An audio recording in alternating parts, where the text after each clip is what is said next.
Part 1. Introduction. Once upon a time, I was a seeker of spiritual development and later survived an inconsequential destructive cult which had pretensions of Gurdjieff work.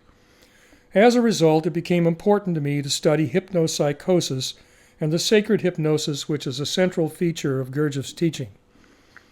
The occasion of an A&E conference in Salem, Massachusetts, a place iconic for mass psychosis, allows us by proximity to draw attention to and contrast these two aspects of the same subject. When this topic was considered for presentation, there was concern that including a study of the downside of hypnosis, while it leads to an understanding of Gurdjieff's question, "What is the cause of war?" might distract us from focusing on its upside. In Part 1, I deal with the upside. Also, some suggested that if I got too technical, I might lose you, but I trust we already have some perspective, so this is not the classics illustrated version. Please fasten your seatbelts. Additionally, with its references, this paper can serve as an application of some principles in the series of books from fifthpress.com designed to help us fathom the gist of Gurdjieff's teaching. We're fortunate today to follow presentations on contemplation and contradiction, which are not far from the present topic. There are many entries to begin to study Gurdjieff, and this is hypnosis. There are a few things which I hope, as Gurdjieff says, with all my being, that you will take away from this talk and internalize, because I feel that humanity's future literally depends upon our recognition and understanding of them. Perhaps some evidence of this is that while we have recently determined that three-brained creatures we call men have walked the earth and what may be hundreds of Earth-like planets for a very long time, there is limited evidence of spiritual progress today in our culture. Stated plainly, creatures, civilizations, and cultures on Earth must have come and gone many times over a period of 200,000 years, vanishing with little trace, leaving us to barely speculate about the ancient knowledge of previous people here, let alone elsewhere. Mr. Gurdjieff hints that three-brained beings permeate the universe. However this may be, will future individuals be aware of us at all? Regardless, we appreciate that there have been those who have made the effort to preserve knowledge for generations like our own. Mr. Gurdjieff was one who made the effort to decode their messages. Here we go. Number 1, hypnosis is the natural process of the narrowing of attention. It can occur automatically, intentionally, unintentionally, distractingly, or unwillingly. It's happening automatically here, right now. If the process becomes fixated in its phases or powers, we say we are hypnotized.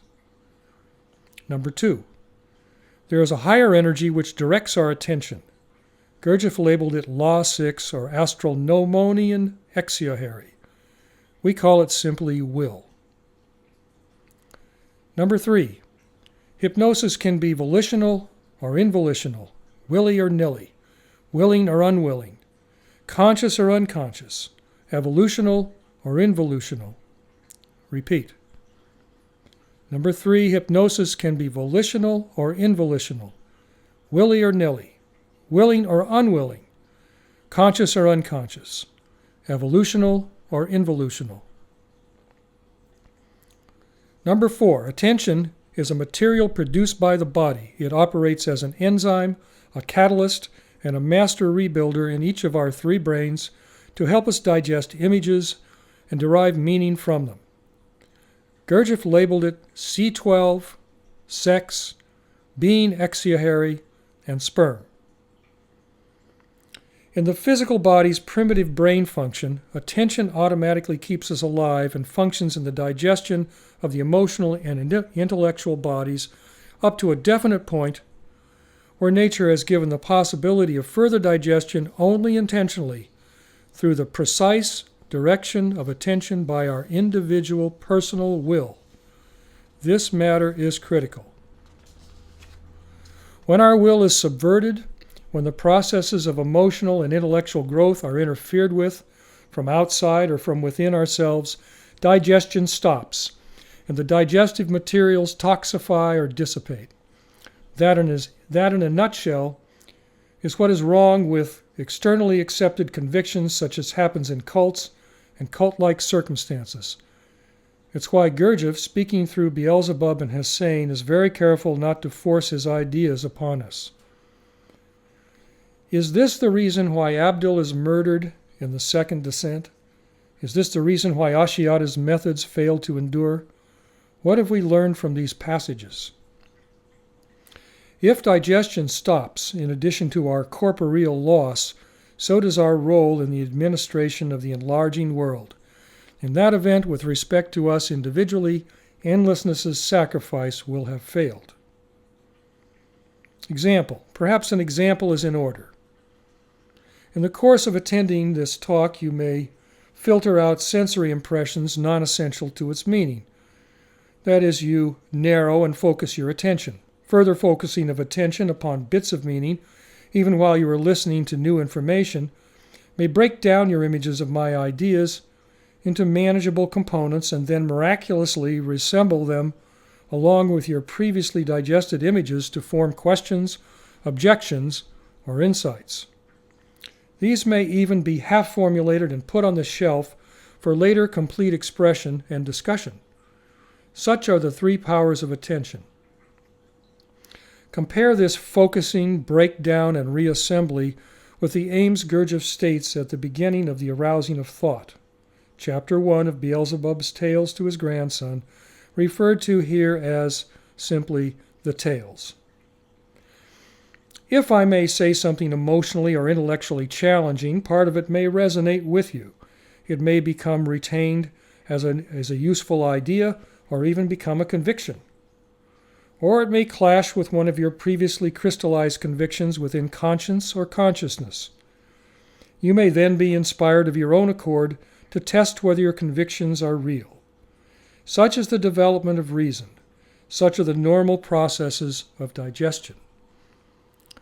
Now, in my example, in which you have politely deferred your question or objection, a process which is sometimes called the willing suspension of disbelief, there lies a very great inevitable problem which was well understood by Gurdjieff. You may be tempted to swallow your impression of an idea without digesting and assimilating it for yourself. There are many circumstances whereby we, of necessity, force, or laziness, swallow ideas without chewing them. In childhood and in school, for example, are constant instances where time, experience, and energy are scarce resources. In these instances, we suspend not only our disbelief but also our will, and depending on our family, we may learn to do that religiously, so that it may be difficult to unlearn habitual modes.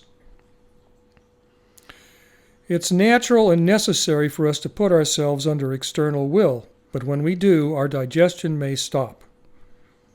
We are gullible, easy to confuse, and love to be told what to think. We love stories, tales.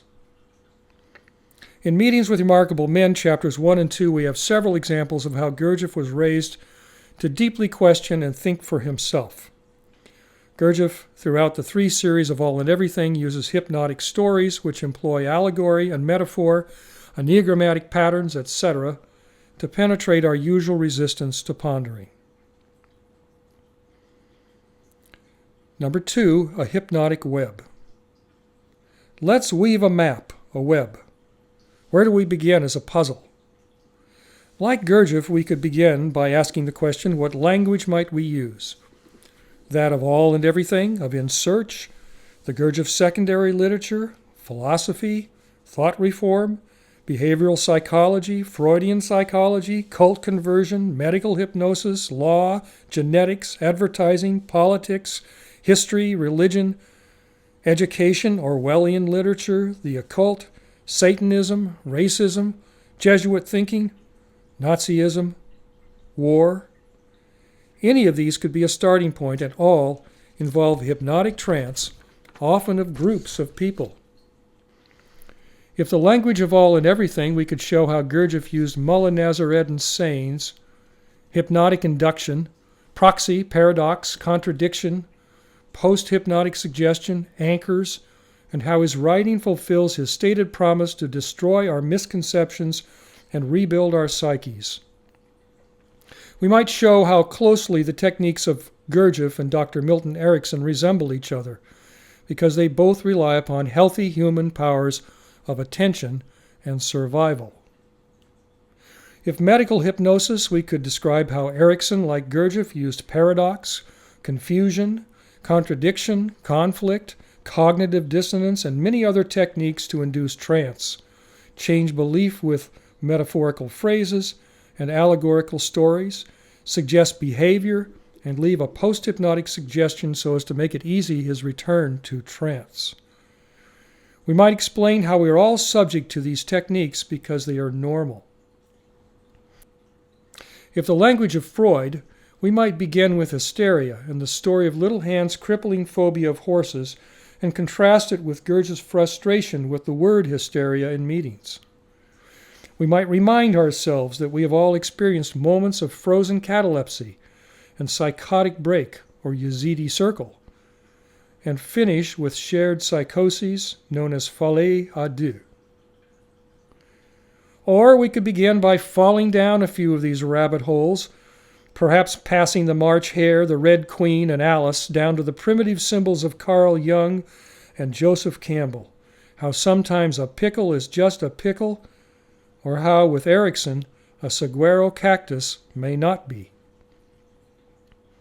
Or we could explore the language of dark Orwellian demagoguery, reminding ourselves how in that other George's writing, up is down, wrong is right, black is white, freedom is slavery, trance is reality, that Big Brother and the Donald love you.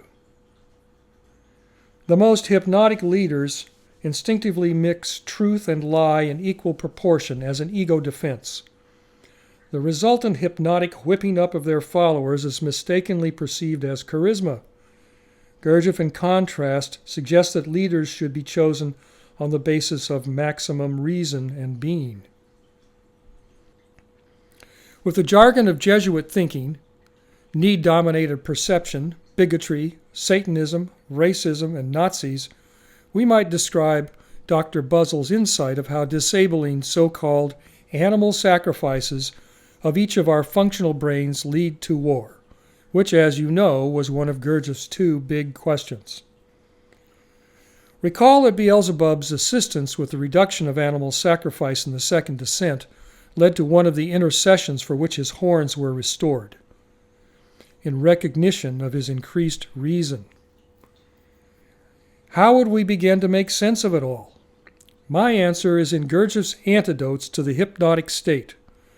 Remind me to tell you later without fail what they are. We could talk about our polite, willing suspension of disbelief that Gurdjieff relies upon to intrigue us in the arousing of thought, where he tells us point blank what he is going to do to our psyches, how he will change us, and we see how he gradually obtains our permission for it. We could also talk about how this same politeness makes us vulnerable to suggestion from what the teachers of our youth used to call bad influences, and how these warnings were sadly insufficient to protect us from skilled hypnotic manipulations. Gradually, the laser precision and scope of Gurdjieff's vocabulary begins to dawn. If we were to use the language of Gurdjieff in Search or the Tales, we might begin with hydrogen C12, attention, exahary, sperm, and hydrogen law 6, astral pneumonian exahary, will, and ask ourselves to consider the nature, origin, refinement, and strengthening of the will which directs our attention. If that of secondary literature, we might begin with Dr. Buzzell's sorting out of Gurdjieff's hydrogens, the relationship of conscience to reason, the powers of attention to dissolve and reform images, and the function of the will to direct it. The study of will and attention gives us a framework to understand that they can be hijacked, often with our complicity, and how this happens. If of philosophy, we might remind ourselves how we walk around in a constant state of sleeping trance, filtering out most of the impressions from our senses, sifting through the images our brains construct from them, buffering those we can't digest, until we're left with the mere shadow images on the wall of Plato's cave. We could then begin to see how Gurdjieff's goal of teaching us that when it rains, the streets get wet is the reverse of Plato's cave. So how do we get out of the cave? We explore Gurdjieff's positive use of hypnosis and his antidotes. On page Roman numeral V of the Tales, Gurdjieff famously describes the aims of his 3 series: to destroy mercilessly the beliefs and views, to acquaint the reader with the material required for a new creation, to assist the arising of a veritable non-fantastic representation of the world existing in reality. These steps coincide closely with those of therapeutic trance a la Erickson. Alignment, Gurdjieff entertains us with stories; destruction of a belief system; insertion of a new belief or behavior; sealing the result and exiting the trance, returning to the waking state. Gurdjieff's written approach to positive hypnosis is a straightforward filling, during the information phase of trance, of data for near limitless pondering that occurs throughout the 3 series. Such direct beneficial thought reform may lead to a permanent change in conviction and behavior. Gurdjieff speaks directly through Beelzebub, by proxy to Hussein, in the voices of his many other characters and aphorisms, metaphors, etc. Example: in Meetings with Remarkable Men, Chapter 4, one of Gurdjieff's most masterful enneagrammatic sequences, it concerns the transformation of his 3rd tutor, Boguszewski, into father of Lissy, a metaphor for our own transformation. The following excerpt, with its many concentric circlings of our attention, is one of the clearest examples of hypnotic induction in all and everything. It illustrates one of Gurdjieff's principles of trance breaking, the opening to and digestion of an outside force. Gurdjieff induces a trance in us at a crucial point, seals its process in our subconscious, then proceeds to offer us an exercise in critical thinking to differentiate the natural from the supernatural, all the while not forcing us to swallow whole his own opinions. Also note that Meetings is intended to follow the Tales, which conditioned us to intense and rigorous hypnotic inductions. From our earliest memories, as did the young Gurdjieff, we love being told stories, tales, with the hypnotic power to focus our attention. Once upon a time, someday I will tell you without fail.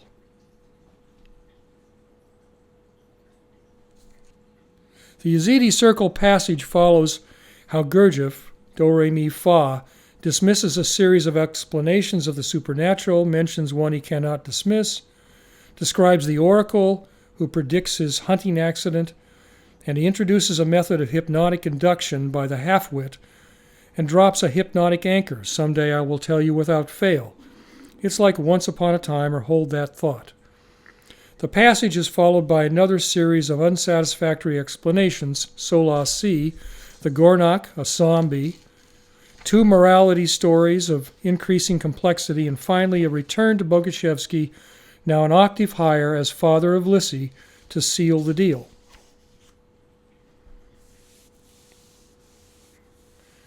Setting the stage, he introduces another mystery he tries to solve. Then he builds concentric, increasingly smaller locations. Our attention narrows in sympathy and trance. He makes us feel comfortable and internally focused. Literally, a noisy environment requires focus, like Café de la Paix.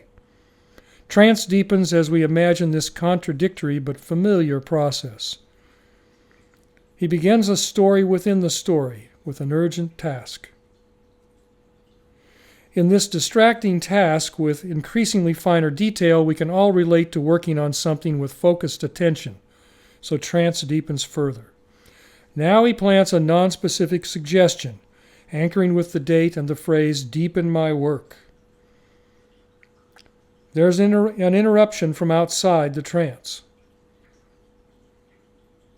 Taunting ridicule is a step to war. He inserts relevant data beginning I learned. He acts to break the boy's circle from outside it. Does he actually break his trance?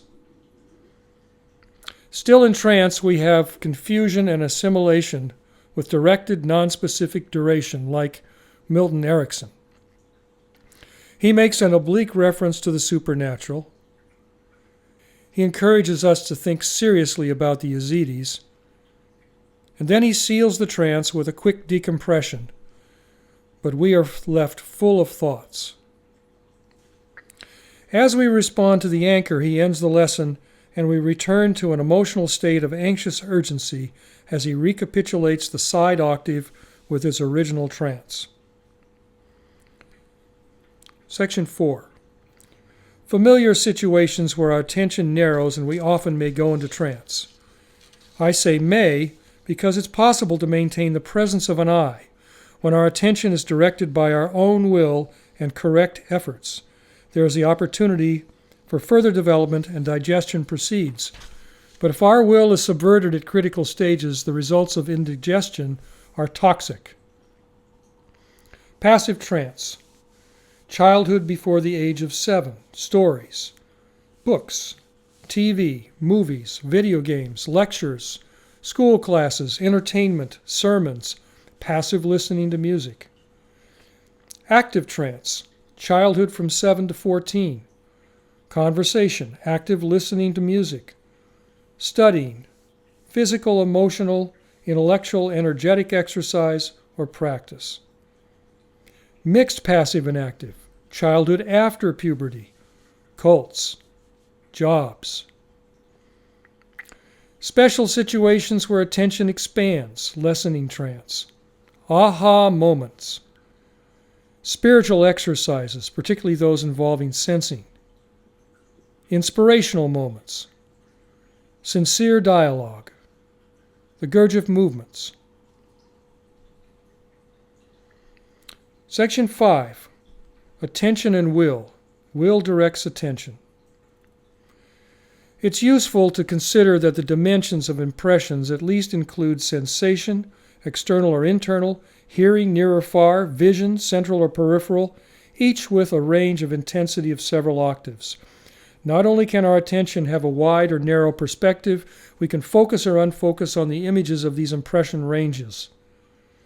In Perspectives on Beelzebub's Tales, Keith Buzzell points out that attention has 3 automatic powers: to see wholes, to distinguish parts, and to see the relationship of the parts. That is, attention acts like a kind of enzyme to help us dissolve complex impressions, separate useful parts, and reassemble them into images. Simpler molecules, useful for navigating the worlds of ordinary brain function, encoding higher emotional body and higher being body through willed self-remembering, self-observation, conscious labor, and intentional suffering. These are all efforts that Gurdjieff identified. That is, attention alone is powerful, but directionless and hijackable. If we don't give it direction, idle hands are the devil's playground. In the same book, Dr. Buzzell helps us understand that the energy of attention, hydrogen 12, is directed by a higher energy, that of the will, hydrogen 6, while degrees of reason must be developed in us to choose the source of the greater will with a capital W that we will. We can now see Beelzebub's exile and journey as symbolic of this process, which ended with his ascendance of the degrees of reason. It follows that we need to look beyond attention. We need to learn everything we can about will. Section 7. The nature of will and its source. It's possible you may have been thinking, what does the effort to understand Gurdjieff's hydrogens, the materials in our bodies, have to do with me and us? Although it may step on our corns, they indicate that higher being bodies' degrees of reason operate in cooperation with, but at a more refined level than higher emotional bodies' conscience. Stated differently, the little bit of will Gurdjieff says we are given by life at Law 6 is insufficient for work. Where does the necessary amount come from? The 4 degrees of reason are where the rubber hits the road. And what of the necessary forces from outside at the mi-fa of impressions and the si-dos of question and impressions? First, we often fail to realize the importance of our mechanical centers of gravity. One reason for this is simply that survival and personality bias our view of reality, that our familiar centers of gravity interfere with our understanding. The three-body Enneagram and ladder map indicate that the location of our higher being body, when it exists, is comprised of several stages of digestion in the impressions octave. Reason is naturally dependent upon, but operates with a more refined energy than the higher emotional body.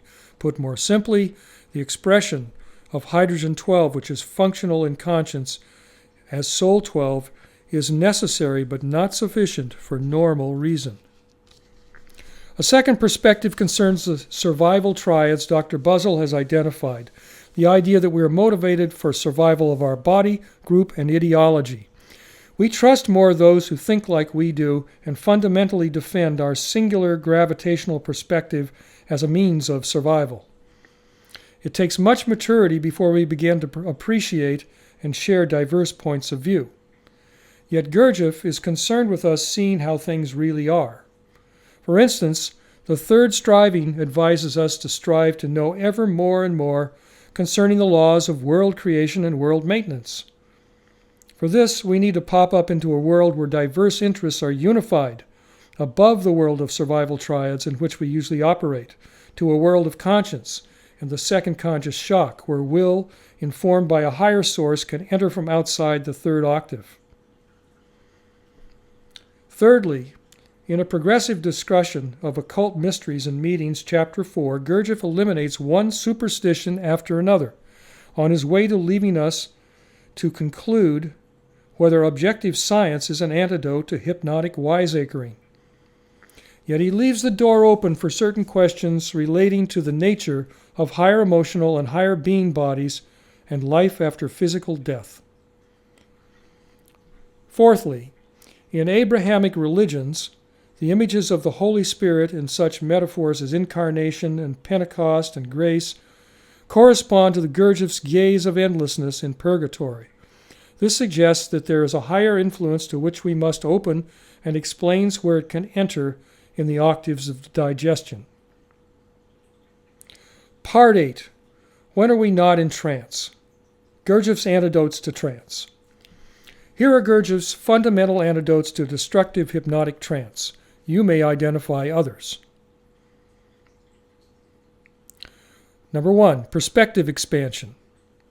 Increase consciousness by widening perspective. This is the reverse of hypnotic trance, which is a narrowing of attention.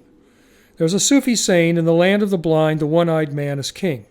We are like one of the 6 blind men with the elephant, each of us focusing our attention on a piece of the elephant and not suspecting there's a greater whole, which is a simple matter for the sighted man. The way out of this predicament is for us to become each of the blind men and continue training our attention on the whole elephant until the third power of attention coalesces it into a higher perspective, a new expanded image of the whole. During this instant, we at least have an eyeful of simultaneous abstract and detailed perspectives. Gurdjieff succinctly directs us to this in the increasingly inclusive inscription for his father's grave. I am thou, thou art I, he is ours, we both are his, so may all be for our neighbor. Examples of extending perspective. A. Working with the perspective of other can include popping up a level to reason. We can start with our 3 survival triads and consider those of others. What may be missed is that considering the perspective of other includes thought forms, feelings, and physical desires. Only he may enter here who enters into the position of the other results of my labors. B. Exercises. One view of Gurdjieff's exercises, from sittings to movements, is that they are intended to widen perspective by including each functional brain. They achieve this partly through a foundation in sensing the body. The strivings of Ashiata Shiamash, the sayings of Mullah Nazaruddin, the study house aphorisms, and the Gurdjieff prayers are all intended to be approached after sensation has been awakened on a daily basis. C.